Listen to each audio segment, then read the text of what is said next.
1 Coríntios 5, 6 em diante.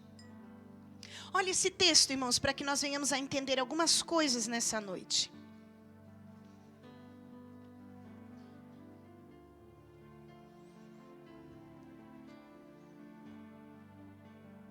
Estou escutando folha, por isso que eu estou esperando, tá? Pode achar. Quero que você acompanhe comigo. 1 Coríntios, capítulo 5, versículo 6. Diz assim: o orgulho de vocês não é bom. Vocês não sabem que um pouco de fermento faz toda a massa ficar levedada? Livrem-se do fermento velho, para que sejam massa nova e sem fermento, como realmente são.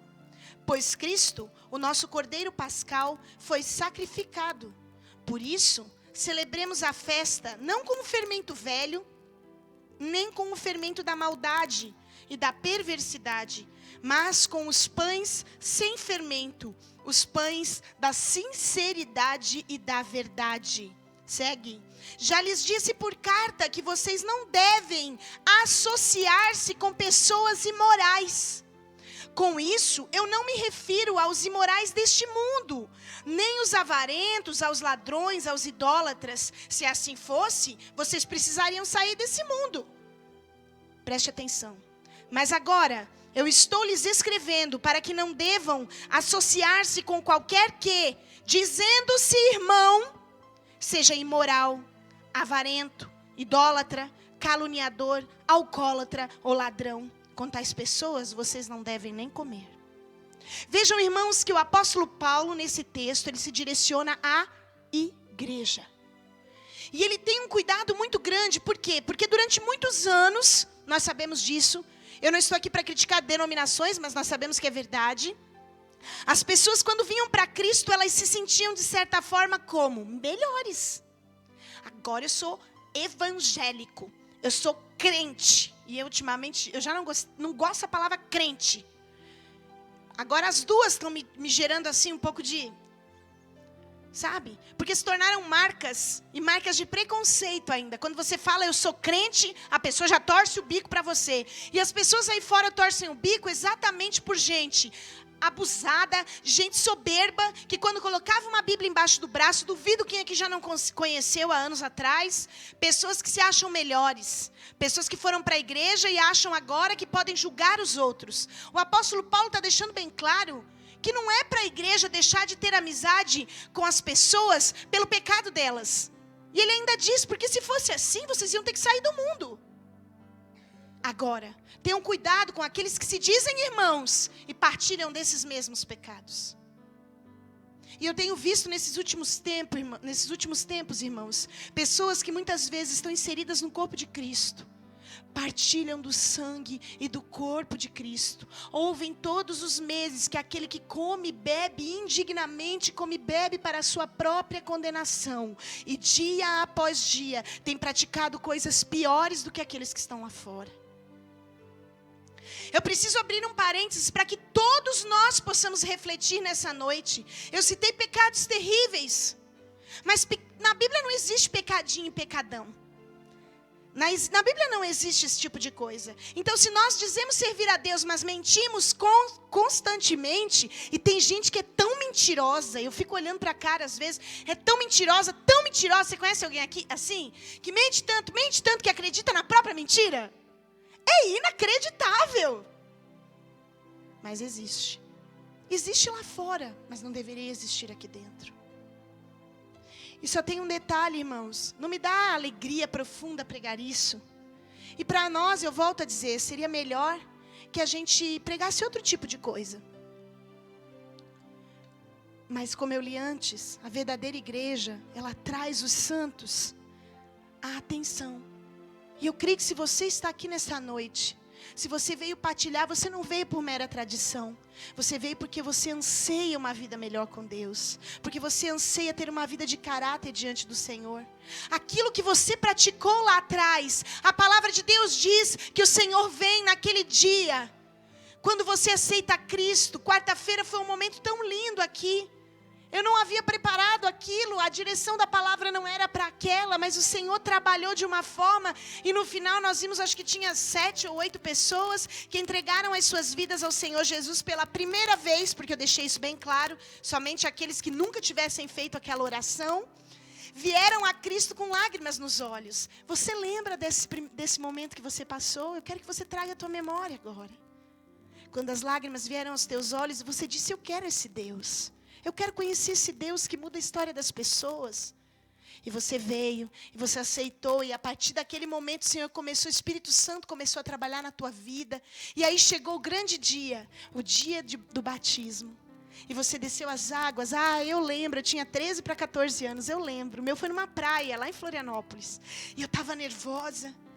Hoje a gente já não costuma ver muito isso. Às vezes eu me emociono muito quando eu vejo pessoas entrando na piscina com lágrimas nos olhos, chorando. Aquele coração dizendo, nossa, eu vou entregar. Irmãos, e nós não temos a visão do mundo espiritual.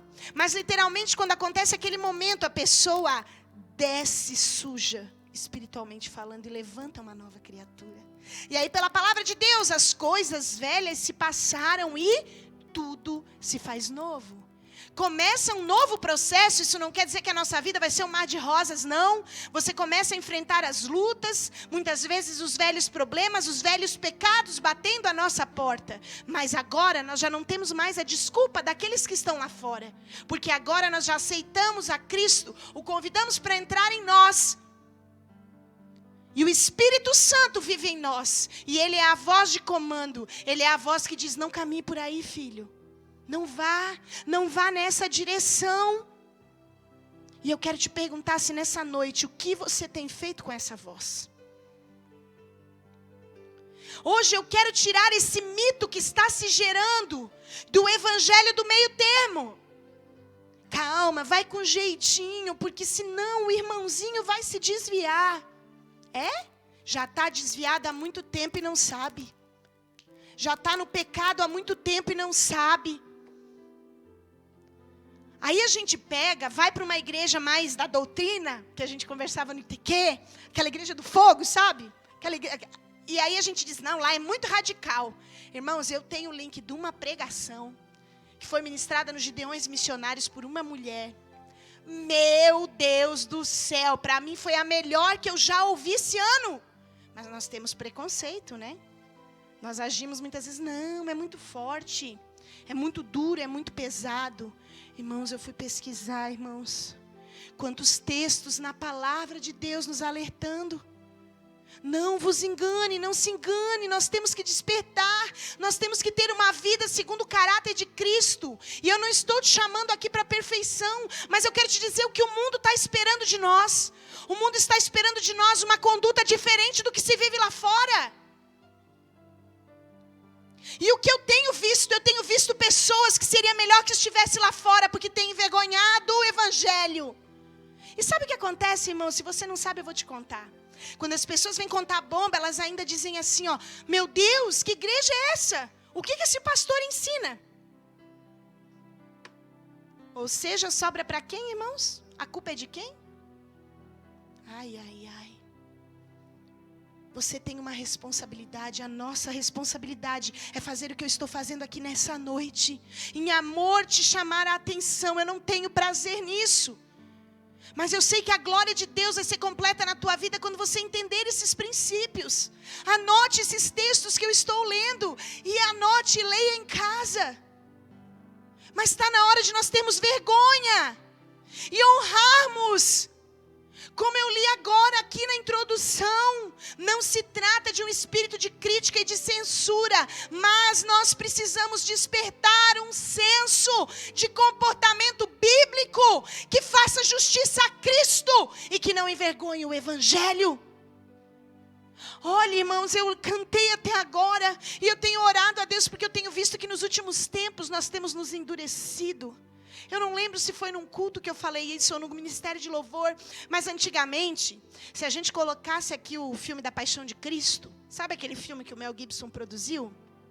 Se a gente colocasse ele ali e deixasse ele rodando e deixasse o fundo musical, as pessoas, principalmente os cristãos, entrariam aqui, começariam a assistir e iam começar a lágrima nos olhos. Puxa, Jesus passou aquilo tudo ali por mim. Meu Deus, ele não tinha culpa. Senhor, tu não tinha pecado e tu morreu por mim. Era para mim estar lá. Mas hoje, irmãos, é assustador. As pessoas estão desmerecendo o sacrifício de Cristo. Falar em cruz. Até saiu um filme. Poxa, nós devíamos orar para que esse filme viesse para cá. Senão a gente vai ter que ver em site mesmo. Fazer o quê, né? Eu acredito na cruz. Diz que é um filme maravilhoso. E eu falei, glória a Deus, para que as pessoas voltem à cruz. Voltem a entender, irmão. Entenda em nome de Jesus o que Ele fez por você. Não se engane mais. O que eu estou pregando aqui sangra no meu coração. Porque como pastor eu podia aqui vir te dizer belas palavras, te emocionar, te fazer sair daqui chorando e se sentindo bem. Mas isso não ia mudar a tua vida. E um dia, eu e o meu esposo vamos estar diante de um Deus que vai me dizer o que você fez. Aquela alma foi ao inferno por tua culpa. E eu não quero isso, eu quero entrar na glória com você. Eu quero levar você junto comigo e dizer, está aqui, Deus. Eu chorei, mas valeu a pena. Nós precisamos despertar. Porque você está perdendo tempo. Ah, mas eu faço novena. Ah, mas eu venho em todos os cultos. Ah, mas eu até participo de um ministério da igreja. Pare de participar, pelo amor de Deus. Não envergonhe mais a cruz de Cristo. Tenha postura. Quer pecar, peca para valer. Entra de vez. Credo, pastora. Irmão, você já conhece a Cristo. Você é lavado e remido no sangue de Jesus. Ou deveria se considerar assim? Hoje eu estava pensando no porco. Porque eu tenho dó de porco. Eu gosto da carne, mas eu vi umas pesquisas e eu fiquei com muita dó. Eu vou falar isso na cidade do porco, né? Meu Deus. Mas você sabia que o porco ele é mais inteligente que o cachorro? Ele é, irmãos. É. Tem pessoas, principalmente lá nos Estados Unidos, é um hábito ter porco como animal de estimação. Né? Coloca a roupinha no porco, dá banho no porco, tem o porco dentro de casa, igual um cachorro. Pois é. E ele é mais inteligente, mas tem algo na natureza do porco. Leva ele. Leva uma porquinha cheirosa, toda vestidinha, limpinha, perfumada, perto de um chiqueiro cheio de lama. E você vai ver o que acontece. A natureza da porca vai fazer ela voltar para a lama e deitar e rolar. Essa era a nossa antiga natureza. Mas quando nós descemos as águas e conhecemos a Cristo, se o conhecemos verdadeiramente, a natureza é transformada pelo sangue de Jesus. E nós começamos a não querer mais a lama. O que está acontecendo conosco? Temos perdido o temor? O pecado dentro da igreja sempre vai gerar comentário, escândalo. Porque a natureza da igreja é a santidade. Foi para isso que o Senhor a gerou. Não juízo. Não juízo. Porque agora entrou uma moda também de cada vez que o pastor prega sobre isso, ou cada vez que um irmão vai alertar um outro irmão, para de me julgar. Estão me julgando, e a palavra diz não julgueis, não tem nada a ver com isso, irmão. Quando eu prego aqui, eu não estou te julgando, não, eu estou te dando uma direção. Eu estou clamando pelo amor de Deus, você não sabe das minhas noites, das minhas últimas noites. Eu amo vocês. Eu amo, irmãos. Porque para mim, para o conforto da minha carne, seria muito melhor não trazer esse tipo de palavra. Mas eu creio que nós sairemos daqui amando mais a Jesus do que quando entramos. Amém? Uma das coisas engraçadas que no versículo 8, se você olhar ali, fala que nós devemos celebrar, por isso celebremos a festa, não com fermento velho, nem com o fermento da maldade e da perversidade, mas com os pães sem fermento. E os pães do que, irmãos? O quê? Os pães da sinceridade e da verdade. Essas são as marcas da igreja, ou pelo menos deveriam ser. Sinceridade e verdade. Você tem andado assim? Irmãos, tem pessoas, eu já falei da mentira, mas tem pessoas que traem, que enganam. Tem pessoas que se dizem crentes, cristãs batizadas, que vêm com a esposa, abandona a esposa e depois traz a amante para a igreja. E eu tenho que saber dessas coisas. Só que ainda bem que nessa situação eu não soube o nome da criatura. E aí Deus o livre nos tempos de hoje, se a gente fizer igual Paulo, chegar no indivíduo e dizer assim, irmãozinho, eu não posso te chamar de irmão. Paulo me proíbe, vai embora. Ah, processo, cadeia. Fez eu me sentir mal, me expôs, eu me senti mal dentro da igreja. Você já pensou, irmãos, o que é isso para um pastor? Você já imaginou? Se você era adúltero, se você era adúltera, se você teve muitos amantes lá fora antes de conhecer a Cristo, o sangue de Jesus te lavou, você nasceu de novo, dos teus pecados ele não se lembra mais. Agora, fazer tudo isso, vir aqui, participar da mesa e continuar fazendo isso, você está no lugar errado. Volte, converta-se, mude. Em nome de Jesus, não faça a sua família sofrer. Não faça a santa mulher de Deus sofrer que o Senhor te deu. Não faça teu esposo, sacerdote do lar, sofrer. E entramos num detalhe. Credo, eu nunca fiz isso, pastor. Glória a Deus que você nunca fez. Não serve para você. Você está ouvindo a palavra e nunca fará. Amém?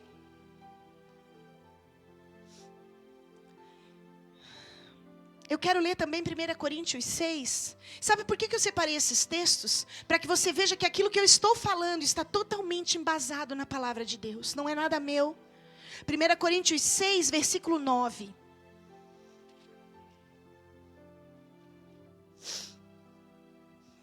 Sabe que quando Paulo cita determinados pecados, é porque você precisa entender que, dependendo do pecado, um pecado destrava vários outros. Porque se fosse citar tudo, não caberia, entende? Entende? Então, ele cita alguns que você já tem o discernimento que abre espaço para outro. Por exemplo, o adultério. O adultério é o ato sexual ilícito consumado. Mas vamos trazer para os nossos dias. Ah, eu nunca traí minha esposa, mas eu vejo vídeos pornográficos direto no computador. Minha esposa está dormindo e eu estou lá no computador, olhando fotos de outras mulheres, olhando fotos de moças. Estou aprisionado na pornografia, minha esposa não sabe, ninguém sabe. Os olhos do Senhor estão em todos os lugares. Diz assim a palavra de Deus. Vocês não sabem que os perversos não herdarão o reino de Deus? Não se deixem enganar. Por isso, quando eu li esse texto, eu entendi o porquê da palavra ilusão, irmãos. Porque muitos de nós estão iludidos dentro da igreja. E o apóstolo nos chama a atenção, não se deixem enganar. Nem imorais, nem idólatras, nem adúlteros, nem homossexuais passivos ou ativos, está aqui assim na minha Bíblia, mas pode-se dizer ou efeminados. Aí eu tenho a descrição aqui embaixo, o termo grego refere-se a homens que se submetem a todo tipo de depravação sexual com outros homens. Nem ladrões, nem avarentos, nem alcoólatras, nem caluniadores, nem trapaceiros herdarão o reino de Deus. Aí ele fala, assim foram alguns de vocês, mas vocês foram lavados, foram santificados, foram justificados no nome do Senhor Jesus Cristo e no Espírito do nosso Deus. Amém? Então o apóstolo Paulo está deixando muito claro, olha, vocês não se enganem. São pecados fortes que estão sendo ditos ali, não são? Muito fortes. Eu nunca roubei ninguém, pastora. Tem gente que trabalha, irmãos, e tem a cara de pau. Ah, vou roubar um parafuso, pegar... Não roubar não, que roubar é muito forte. Vou pegar um parafuso, meu patrão nem vai sentir falta. Trabalha na casa de alguém, vou pegar 1 quilo de arroz, vou pegar um perfume, vou pegar um azeite. Patroa não vai sentir falta. Ela pode não sentir, mas para Deus... O fato de você pegar um parafuso é a mesma coisa do cara que arromba um caixa eletrônico e rouba um caixa eletrônico. Porque para Deus não tem pecadinho, pecadão, não tem roubinho, não tem roubão, não tem mentirinha e mentirão. Ah, eu não vou falar para minha mulher, porque se eu falar para minha mulher, ela vai surtar. Você deveria sentar com a tua esposa, confessar a tua fraqueza, porque quem conta fraqueza não conta pecado. Se ela surtar e der uma de louca, me chama. Mas não interessa. Quem confessa, a Bíblia diz, deixa. Quem confessa, deixa. O problema é que muitas pessoas na igreja têm remorso, culpa, não arrependimento. Porque quem se arrepende não volta a praticar as mesmas coisas. Eu preciso ler um outro texto para que você entenda, por favor. 2 Timóteo. Vai para frente um pouquinho. 2 Timóteo, capítulo 4. Eu tenho visto isso muito na minha vida nos últimos tempos. Às vezes eu aconselho pessoas, mas quando você me procura, irmãos, existem 2 caminhos. Que eu te fale o que você gostaria de ouvir, ou que eu te fale o que você precisa ouvir. E eu posso te dizer uma coisa com todo o peso que isso pode me custar, porque pode me custar perder você, porque eu já perdi alguns. Eu vou te falar sempre o que você precisa ouvir, e não o que você quer ouvir. 2 Timóteo 4, versículo 3 diz assim: pois virá o tempo em que não suportarão a sã doutrina. E essa sã doutrina aqui, se algum dia você ouviu em algum lugar que é usos e costumes, roupas ou algo assim, deleta. Porque quando fala em sã doutrina, está falando da Bíblia, palavra de Deus. Pois virá o tempo em que não suportarão a sã doutrina. Ao contrário, sentindo coceira nos ouvidos, juntarão mestres para si mesmos, segundo os seus próprios desejos. Eles se recusarão a dar ouvidos à verdade, voltando-se aos mitos. Será que isso não tem acontecido nos dias de hoje, irmãos? Pessoas que estão procurando igrejas que seja mais gostoso de estar, que eu me sinta bem. Gosto de uma frase do pastor Luiz Hermínio, que ele disse que o verdadeiro avivamento não é quando a chaleira ferve, mas não é quando a tampa cai, é isso, né? Mas é quando o fundo da panela, é uma coisa assim. Não é quando, é isso. Ou seja, não é quando o negócio ferve, mas é quando você sai daqui refletindo. Para mim, se você for para casa hoje, ou se no momento antes de partilharmos da ceia, você chorar e dizer: Deus, olha o que eu estava fazendo, me perdoa. Eu não quero mais. Oh, irmão, que maravilha. Você não precisa confessar para mim, não precisa fazer escândalo. Se você se sentir bem, porque a palavra de Deus diz que nós devemos confessar os nossos pecados uns aos outros. Se você se sentir de me procurar, ou de procurar de repente o teu líder de núcleo, ou você que é jovem, procurar o líder dos jovens, a líder dos jovens, e dizer: eu preciso conversar, eu preciso pôr para fora isso está me sufocando. Vai te fazer bem. Mas muitas vezes a gente não vê essa necessidade, mas só o fato de entregarmos de vez para Jesus. Mas nós precisamos fazer isso. Eu vou me sentir com a missão cumprida nesse lugar. Irmãos, eu volto a dizer, nós não temos que achar que temos que ser perfeitos, porque nós estamos em processo de santificação. Mas nós temos que analisar que seria um Deus muito cruel escrever na Bíblia: sede santo como eu, o Senhor vosso Deus, sou santo, se isso não fosse possível. Você concorda comigo? Você acha que o teu pai, o Deus que te ama, ia escrever uma coisa impossível? Não. Ele não quer que você seja perfeito, nunca mais erre, ande todo duro, não fale com ninguém. Não é isso. A palavra de Deus que diz que ele, para a liberdade que Cristo nos libertou, amém? Mas agora você tem uma voz que caminha com você. A verdadeira liberdade está, sabe como? Não é eu fazer o que eu quero, porque aí fora as pessoas falam, né? Eu sou livre, eu quero ser livre, eu vou para a igreja que todo mundo proíbe tudo. Talvez muitos aqui é a primeira vez que você está ouvindo uma palavra como essa, um texto como esse. Ninguém nunca vai pôr o dedo na tua cara e dizer: você não pode beber, você não pode fumar, você não pode prostituir. Porque nós não temos esse direito. E o apóstolo diz: tudo me é lícito. Ou seja, eu posso fazer o que eu quiser. Mas nem tudo me convém fazer. A palavra de Deus também diz: há caminhos que para o homem são livres para seguir, mas aos olhos de Deus são errôneos e de sofrimento. Há um textozinho muito conhecido nosso, que a gente usa muito para quem não é cristão, mas que está na hora de a gente refletir. A palavra de Deus diz que o salário do pecado é todo mundo conhece. Então eu vou te fazer uma pergunta óbvia. Você começa a trabalhar hoje. Eu sou tua patroa.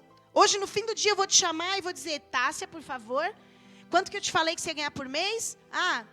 3.000, 4.000 reais. Tá aqui os 4.000, Tássia, parabéns, pode trabalhar o resto do mês. É assim que acontece, irmãos? É nisso que a gente não para refletir. O pecado nunca tem resultado imediato após a prática. E quem diz que o pecado é ruim, mente. Porque na hora que se pratica, a tua carne adora. Você gosta do que você faz. O problema é o salário. É o que vem depois. E a palavra deixa bem claro que é a morte. Eu não morri, eu estou aqui, estou vivo. Quem disse? Você está morto espiritualmente e não sabe. A nossa vida, irmãos, a palavra de Deus diz que é assim, ó. E quando eu era menina, todo mundo conhece o Silas Malafaia, né? Agora ele já está um pouco mais light, assim. Está mais brigando por política do que por qualquer outra coisa, né? Amém. Se Deus levantou ele como voz para isso, não vou discutir. Mas quando eu era pequena, ele tinha palavras maravilhosas. Palavras assim, tipo essa que eu estou pregando hoje. Tem DVDs antigos dele maravilhosos, de chamar a igreja, sabe? A responsabilidade, entender o seu papel, de chamar para um conflito pessoal e uma busca. Deus não está te chamando hoje para você cair, sabe no quê? Que tem gente que faz assim, ó, a autocomiseração. Tem muita gente que passa a vida inteira assim, ó. Ai, eu sou um lixo. Caí de novo. Ó, caí de novo no mesmo erro. E passa o resto da vida assim. E eu tenho visto irmãos aqui dentro da igreja sinceros, genuínos, de oração, até líderes de núcleo, tudo, que às vezes ficam perdendo tempo com gente que está toda semana caindo na mesma porcaria. Caindo na mesma porcaria, contando a mesma coisa. Deixa eu te contar, irmão. Irmão, você que é líder, você que é abençoado, que tem orado, chorado por essa pessoa que não tem vergonha na cara. Deixa eu te contar um segredo. Manda ela pagar uma terapia no psicólogo. Porque tem pessoas que não querem conversão, elas querem falar. Ai, eu errei de novo. Ai, eu transei com fulano, eu me prostituí. Ai, eu fiz isso, eu fiz aquilo outro. Aí o que acontece? Não, irmão, ó, Jesus te perdoa. Vamos lá, vamos orar, vamos jejuar por você, para você vencer isso. E parará, e parará, e parará. Passa uma semana, faz de novo a mesma coisa. Agora vocês não vão querer me ouvir, né? E aí, se Deus o livre, o irmão der uma palavra mais forte, sabe o que acontece? A pessoa sai daqui como, talvez, está repreendido em nome de Jesus, ninguém vai fazer isso. Mas muitas pessoas saem daqui e dizem assim, nossa, para que essa ignorância? Falta de amor, só entra juízo aqui. Olha que igreja mais de julgar os outros, parece um tribunal. Ah, querido, pare de se enganar. Eu estou falando tudo isso por amor a você. Eu te amo, em nome de Cristo, eu te amo. E nessa noite o Senhor te chama ao verdadeiro evangelho, volta, volta. Como ele diz às igrejas, a igreja volta ao primeiro amor, volta onde caíste. Nós temos vivido o evangelho do meio termo. E sabe onde fica esse evangelho? Na mornidão. E todos nós sabemos o que ele vai fazer com quem é morno. Olha o que ele diz. Quem dera tu fosse frio. Porque o morno eu vomitar-te-ei da minha boca. O Senhor está nos chamando nessa noite ao arrependimento. Amém? Mas eu vou além.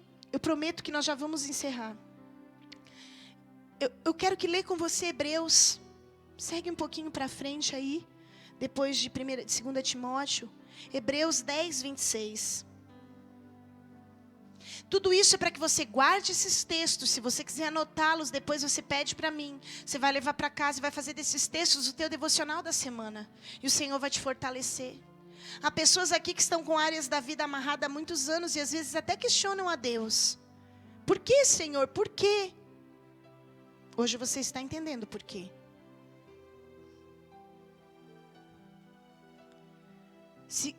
Hebreus 10, 26. Diz assim a palavra.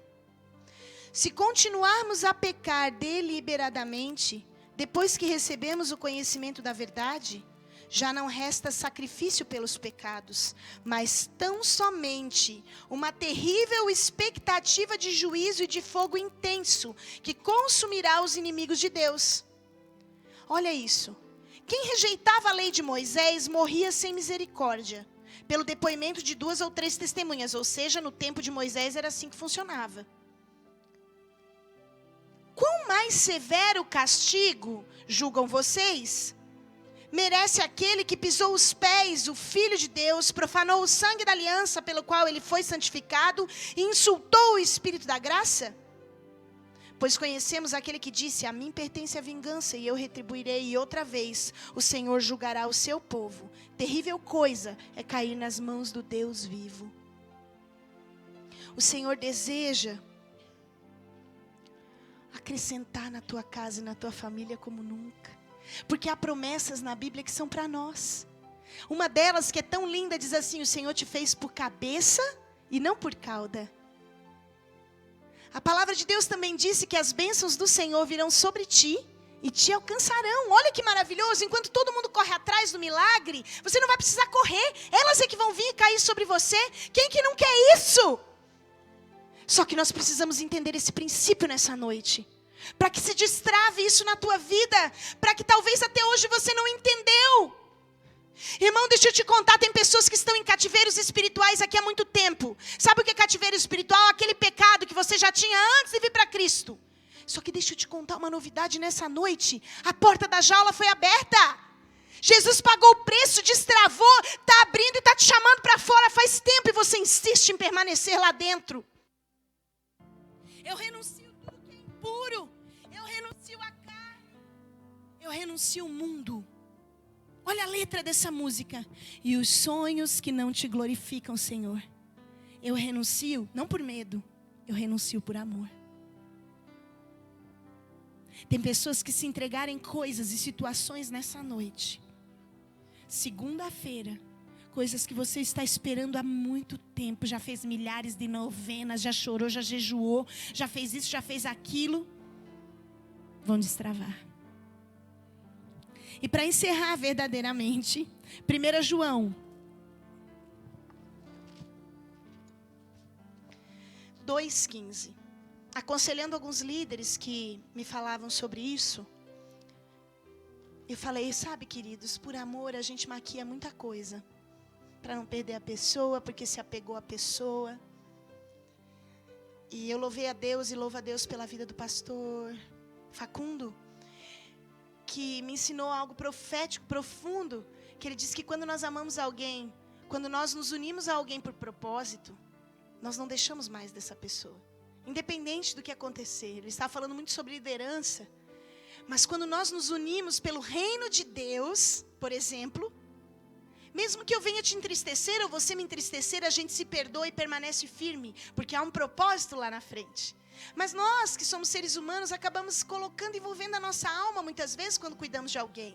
E a gente não consegue ver. Que uma coisa que você nunca vai poder fazer é parar de orar e dar atenção. Mas não deixar a pessoa te monopolizar e ficar enchendo sua paciência, contando sempre os mesmos pecados. Porque se você não a alertar em amor, ela vai para o inferno. E Deus até vai requerer a alma dela da tua mão. Porque a Bíblia diz isso: quando o justo errar, o outro justo tem que alertar. O problema é que muitas vezes a gente não sabe, né? A gente já vem com coice, a gente já vem com pedrada, mas você tem que dar em amor um basta. Querido, não vá por aí. Está errado. Você está errado. Ó, a palavra de Deus fala isso, leia aqui. Você precisa parar. Tem gente que tem a cara de pau dizer: ai, não consigo parar de pecar. É mais forte do que eu. Meus amigos me levam. As influências, é sempre os outros, né? Então, para quem pensa assim, nós vamos ler 1 João 2,15. E eu quero que os líderes guardem esse texto para essas pessoas específicas. Tem líder abrindo mão do tempo com a família, abrindo mão, sabe? Chorando por pessoas que às vezes não querem. Enquanto tem tantos irmãos sofrendo aí, precisando. Tantas pessoas querendo transformação. Não amem o mundo, nem o que nele há. Agora entendam, porque não tem meio termo aqui. Se alguém ama o mundo, o amor do Pai não está nele. Pois tudo que há no mundo, a cobiça da carne, a cobiça dos olhos e a ostentação dos bens, não provém do Pai, mas do mundo. O mundo e a sua cobiça passam, mas aquele que faz a vontade de Deus permanece para sempre. Hoje nós vamos entregar, todos nós. Você pensa que não existem coisas que muitas vezes tentam ressurgir dentro de mim? Todo dia é uma luta constante. Todo dia. Às vezes está aquela velha criatura enterrada, sepultada, e quando você olha está a mãozinha para fora assim vindo, né? O que você vai fazer? pisar em cima dela e dizer: fica aí. Jesus já me libertou. Eu sou diferente. Eu sou. Credo, pastora, mas eu pensei que eu ia vir e Deus ia passar uma esponja e tudo ia ser lindo, maravilhoso. Enquanto nós estivermos aqui, nós estamos em busca, dia após dia, até o dia que chegaremos à estatura de varão perfeito e nos encontraremos com Ele. Mas Ele honra a tua busca. Amém, queridos? Os diáconos podem se preparar, por favor. Ministério de louvor. E eu quero que nessa noite nós venhamos a refletir sobre todos esses textos. Por favor, me peça depois. Eu tenho tudo anotado, eu vou deixar com o Mateus ali. O Mateus vai passar para as pessoas, para quem quiser. Vai ser uma alegria para mim que você tenha esses textos como teu devocional durante todo o mês. Reflita agora. Reflita. Irmão, o que você tem feito que ninguém vê?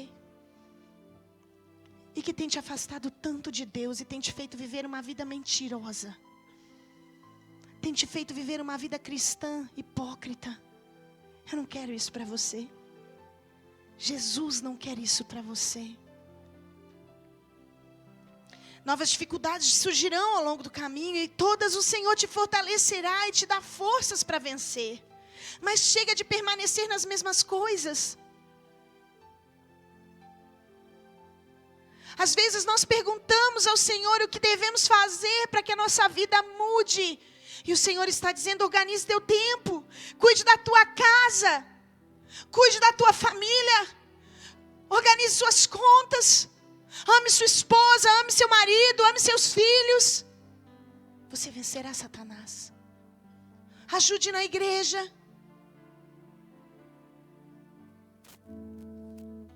Nós temos cantado tantas coisas, enchido nossa boca para falar.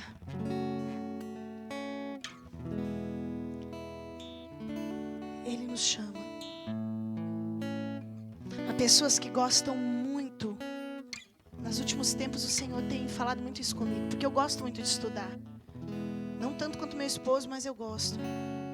Mas às vezes a gente busca tanta coisa, frases bem elaboradas, pregadores profundos, que talvez deixariam a minha pregação de hoje no chinelo. Eu não sei pregar, não faço questão de dizer que sei. E quero continuar assim, desse jeito, dependente do meu Deus.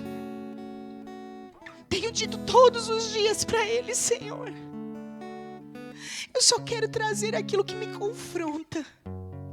Porque tem muita gente que é muito boa no falar, mas no viver, ai, ai, ai. E as pessoas não esperam mais as nossas palavras, elas querem ver a nossa vida. A única coisa que eu posso te dizer nessa noite é que eu te amo em Cristo Jesus. E que eu desejo te ver lutando. Vai ter dia que você vai... Talvez me chama, irmãos. Chama alguém que está perto e diz: ai, que difícil, me ajuda. Ora por mim. Porque eu vou vencer. O Senhor não quer a tua perfeição, Ele quer o teu desejo de transformação contínua. Mas existem coisas que está na hora de deixarmos para trás.